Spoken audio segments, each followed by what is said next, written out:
Okay, so you kind of want to go over symptoms, but we've got 3 pages of symptoms here. We'll just hit a couple of highlights. Edema in the head, face, jaw, a lot of swelling in basically the whole head, neck, a lot of crazy stuff. And when we first sat down, the thing I asked you is, I said, I'm not trying to trap you, but I need you to tell me, is there anything you've had your whole life that you just stopped telling people because it doesn't come across right? So you're just like, you know what, I just keep my mouth shut, I don't say anything. And basically you had migraines since you were a child, and then after this blow to the head, she had a blow to the head, back of the head, the migraines morphed into this whole other thing. And basically what we're finding is we're finding common injuries with uncommon presentations because of anatomical variants, vascular anomalies, all kinds of funny stuff. Maybe not funny. Okay, so come around here, let's show what the anatomy is. So yeah, basically you can show this to anybody, a doctor or whatever, and say, okay, if this is an injury, what symptoms do you expect me to have? And that's where it's going to get a little tricky. You were born with a really interesting vascular anomaly at the base of the skull, where your head meets the neck, that I think was causing your basically your migraines your whole life, that turned into this other thing. And we're going to run through it. Okay. So whenever you look at a human body and you dive in, you see things that look interesting, and then you're like, well, is that causing symptoms? Is that just something you were born with? And that's the art of healthcare, trying to figure that out. So the good thing about this is that I've seen this before. So we just for orientation, we're looking behind. So there's the face. We remove the front of the head. This is right in front of the neck. So the injury that's in the back of the throat, that is difficult to palpate, feel. You can't really get in there, but I can tell you this is all swollen in there. The fascia gets twisted up. The muscles get to where there's guarding and splinting and holding on for dear life. And these muscles in here act like dampeners. They dampen when forces come through. So sometimes the muscles can actually get injured so much themselves that you have to wear a collar to let the muscles relax for a while, for a couple of weeks or whatever it is, from a trauma. Okay, so we've seen this here. What we have on the right side, we have an internal carotid that is displaced and moved medially. Depending on who you are, you'll say, that doesn't matter.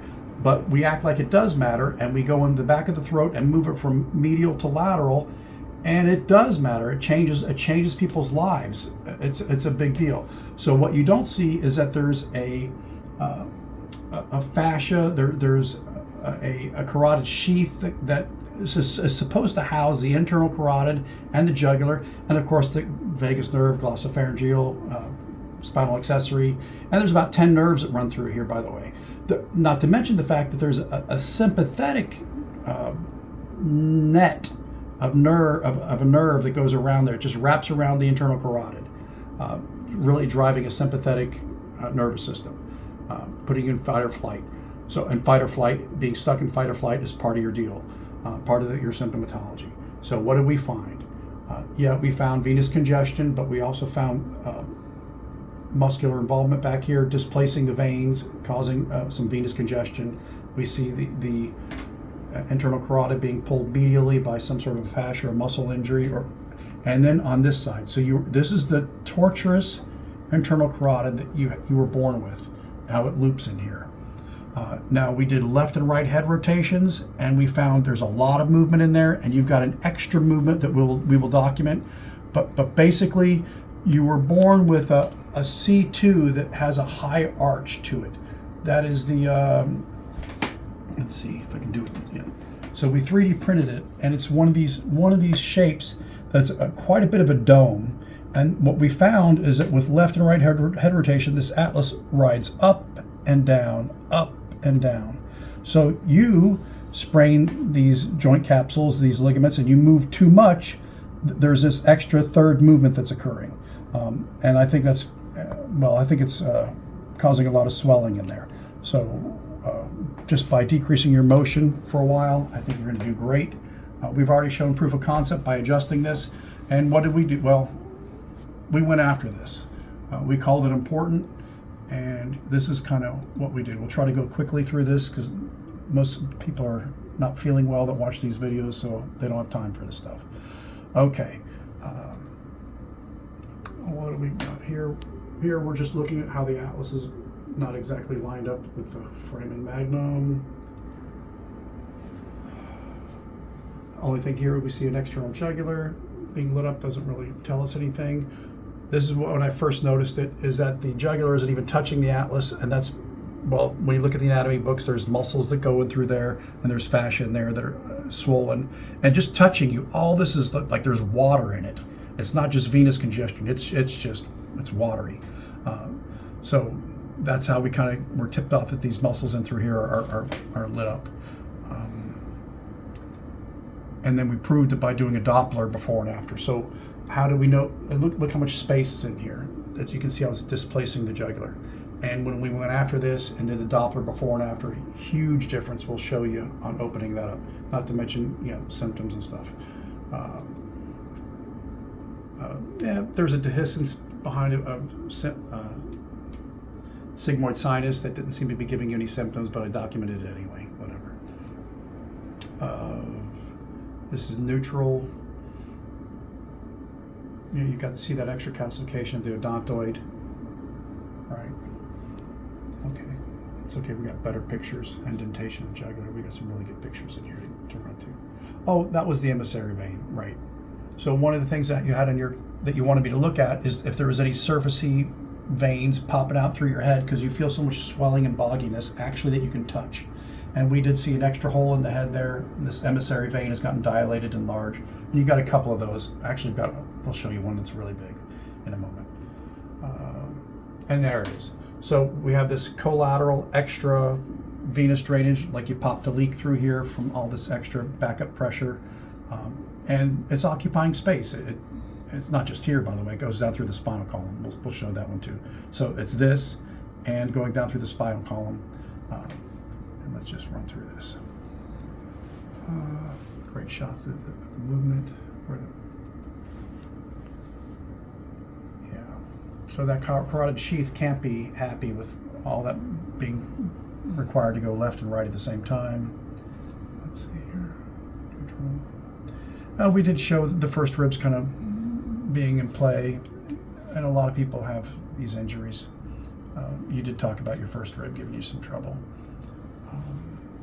Okay, so here we have you jutting your jaw forward, and we see the posterior belly, like digastric, digging into there a little bit. And here you can actually see some of the venous congestion. Now, I try to document the lymphatic system to the best of my ability. It's very difficult to catch on imaging, so right now I'm calling this venous congestion the same location as where you had the lymphatic compromise. So I kind of look at it as one and the same until we can get better imaging, better technology to document this stuff. The emissary vein, indentation. Yeah, this is also jutting the jaw forward, and it quite closes that up quite a bit. A lot of congestion in there. There you go. There's looking down from the top. You can see it. Now, I got a buddy of mine who's a neurointerventional radiologist who's seen this before and then put a jugular stent in and watched this collapse and documented it. So we know that this, when you got good venous drainage, this thing collapses and it's no longer occupying space. And we don't have a lot of room in there for extra venous congestion. You don't want that.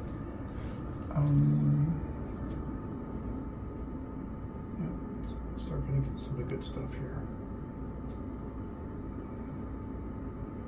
All right, so here I'm showing the muscle occupying space there, the muscle occupying space there.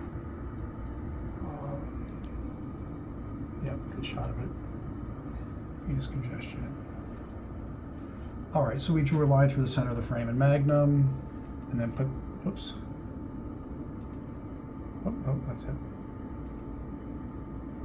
Okay, this is showing the extra movement. So there's a calcification at the bottom of the atlas, and there's extra calcification at the top of the atlas. Now, typically you see that with the apical ligament pulling the head that's attached to the skull. You think somebody's been tractioning your head or something.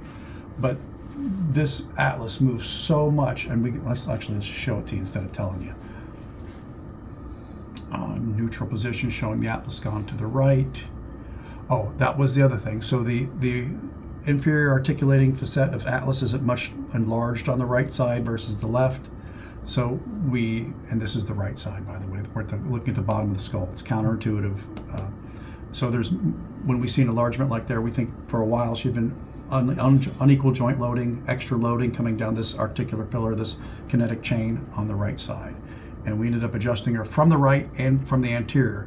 And actually what ended up making these muscles to relax the most, to open up the jugular most, to take the pressure out of your head most, was when we went way anterior. I mean anterior 70 degrees to get that thing to... So what are we saying? We're saying a blow to the head, muscles will guard and splint and lock down because there's a derangement, there's a ligamentous laxity in there, and it holds on for dear life. Anyway, so we had to put it back to a more neutral position so it could let go and feel safe and no longer splint and guard. Yeah, we did show you that when you turn your head to the left, turn your head to the right, you went weak. And when you swallowed, we really didn't, when you swallowed, you would go weak too until we had got this atlas adjusted.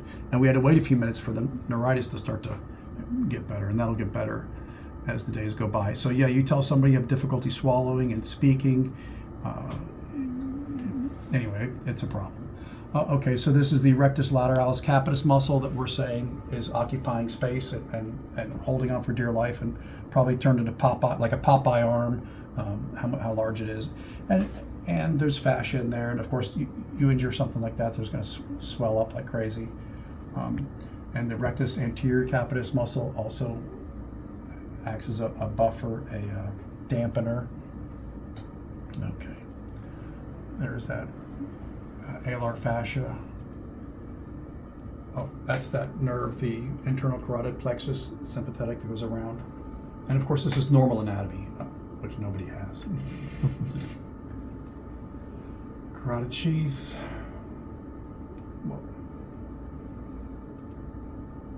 Okay, now left head rotation.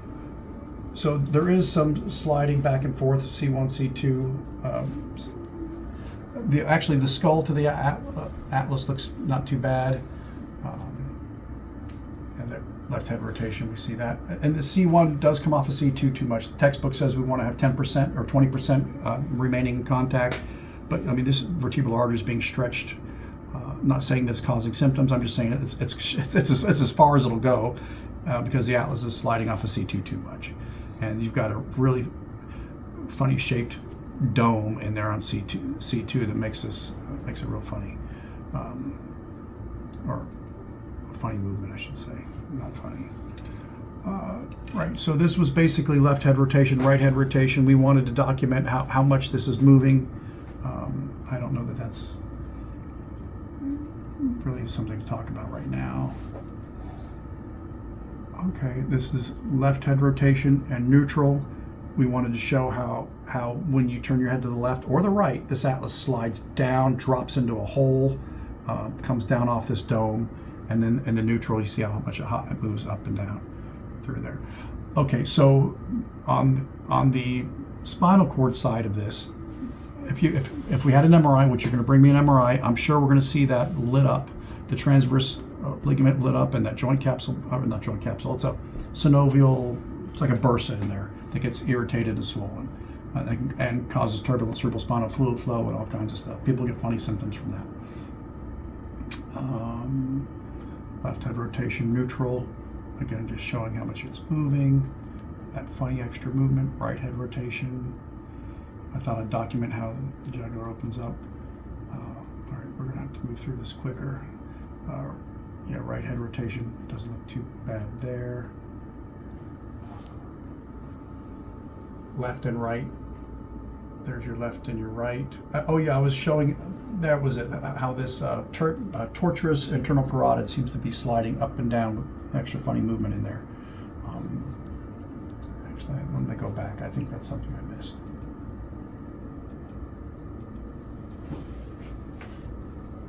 Yeah, there it is. This is that tortuous internal carotid with left head rotation. Look how high it goes, and then how low it goes into neutral.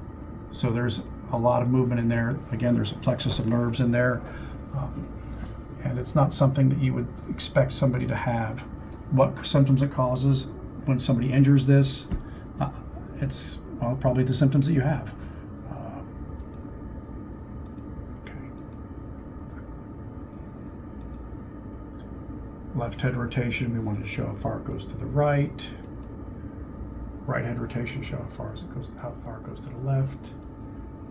Okay, this is the weight bearing, showing the anterior slippage to the right. So, look, we get this atlas adjusted nicely. The muscles relax, the veins open up. You can move your eyes easier. The pressure comes out from behind your eyes. But the trick is to get this to hold. So some people can't brush their teeth with their head over a sink anymore. They got to stand in the shower and brush their teeth because they can't do this anterior head carry, which is what we did with this x-ray. We had you putting your chin on an x-ray, it's typical upper cervical x-rays, and we found this anterior slippage. And we acted as if this was important. And we went after that as if it was the highest of importance.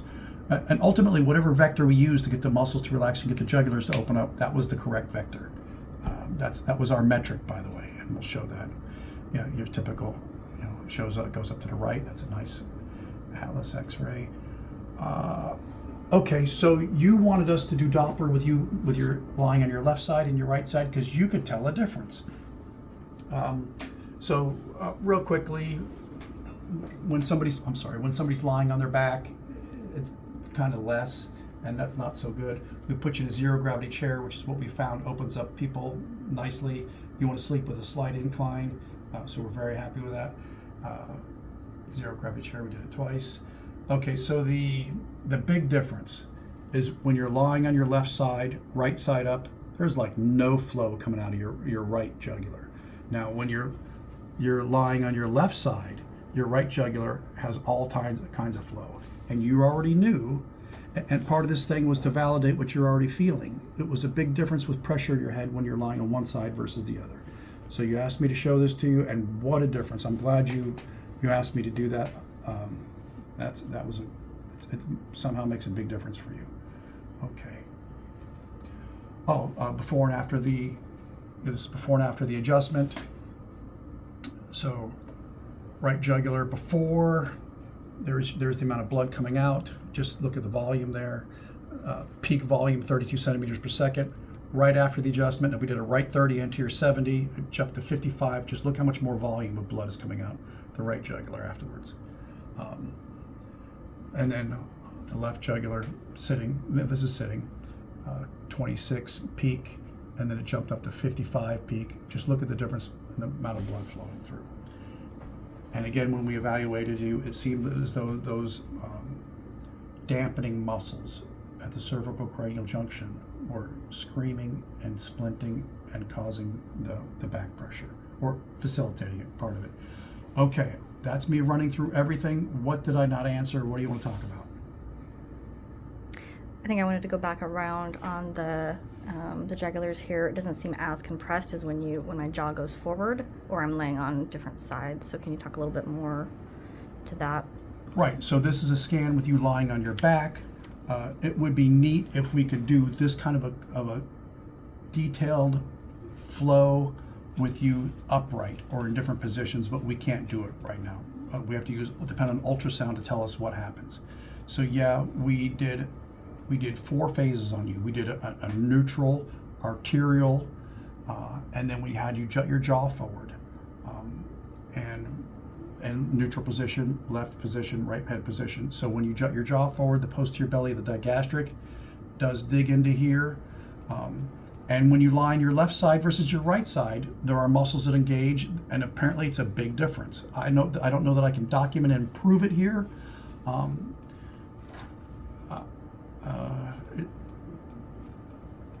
Ultrasound would be the best way to really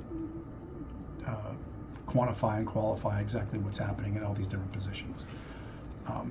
But I trust you as an accurate historian of what you feel and what happens. So I have found it to where, like getting out of the shower and taking the towel and throwing it over the top rung.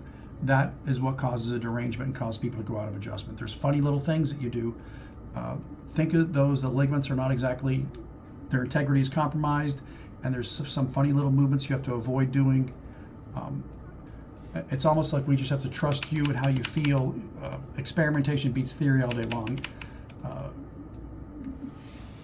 You know what you can and can't do. Okay. So then the movement, when we looked at the going back, is that compressed? Can you talk a little bit more about the movement? Because also my jaw moving forward is, when I open my mouth, it just goes straight forward. It doesn't hinge. So right. So you're already aware that, actually, I'll repeat what you just said, but it was awesome. That your jaw does not just hinge.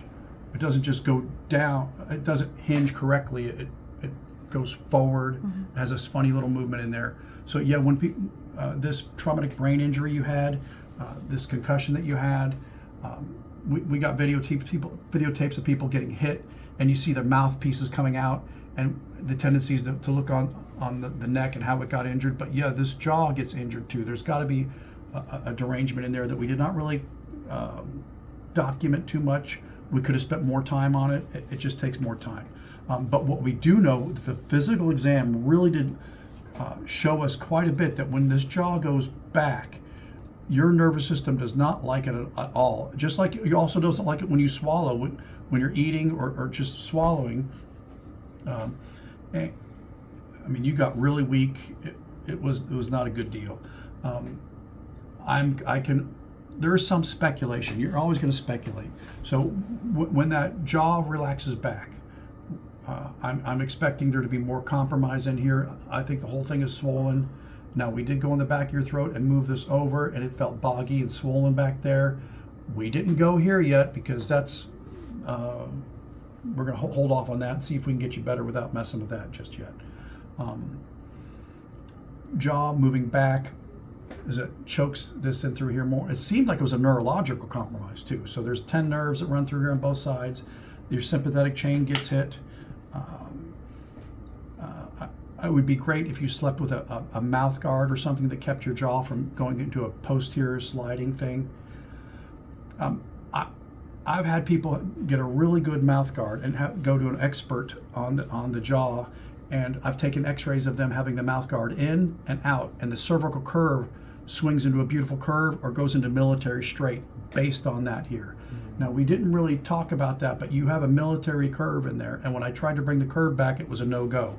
It was as if there's an injury in here that we still haven't figured out yet. So yeah, moving forward, I would love you to go to somebody that really knows the mouth and the jaw and get that thing whole figured out. In the meantime, you splint it and stop it from moving while you sleep. Even if you lie on your side and the jaw slides to one side or the other, I'm not comfortable with it. We still don't know everything about that yet. That was it. That's it, huh? Yep. Thank you. You're going to do great.